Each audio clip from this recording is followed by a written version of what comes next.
Siguro may kinakampihan siya. Tapos nakapagsasalita siya ng pangit. Kaso wala namang pakialam dun eh. Opinion ko yun. Opinion ko yun na kung ikaw ay talagang totoong Noranyan, tahimik ka lang pagdarasal natin. Pero hindi ko pinagbabawalan yung ibang Noranyan na may nakampihan nyo si Matet, o kampihan mo si Lotlot, o kampihan mo si si Ian. Wala akong pinagbabawalan. Gawin mo yung gusto mo na palagay mo makakatulong. No, yung palagay mo makakatulong, gawin mo. Sabihin mo. Opinion mo yan eh. No, ang opinion ko, ang totoong Noranyan, hindi manggagatong. Walang kakampihan. Magdadasal lang na magkabati-bate. Yun ang opinion ko. Kung hindi mo gusto yung opinion ko, wala na akong magagawa.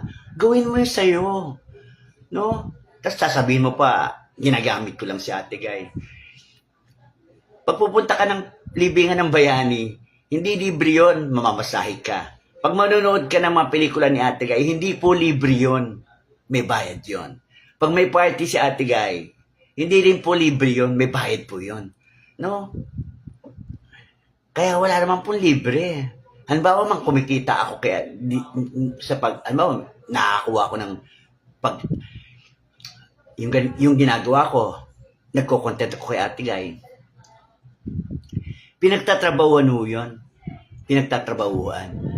No? So, ano lang din yun. Parang ano ko yun para sa akin yun dahil pinagtatrabahuan ko. At maayos naman.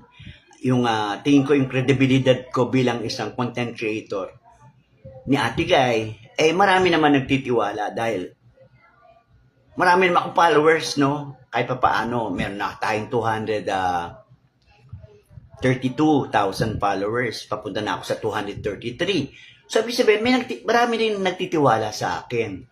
Isa ako sa may pinakamaraming followers na nagko-content tungkol kay Ate Guy. At halimbawa man, yung mga content creator na yan, kumikita, wala ka nang pakialam doon.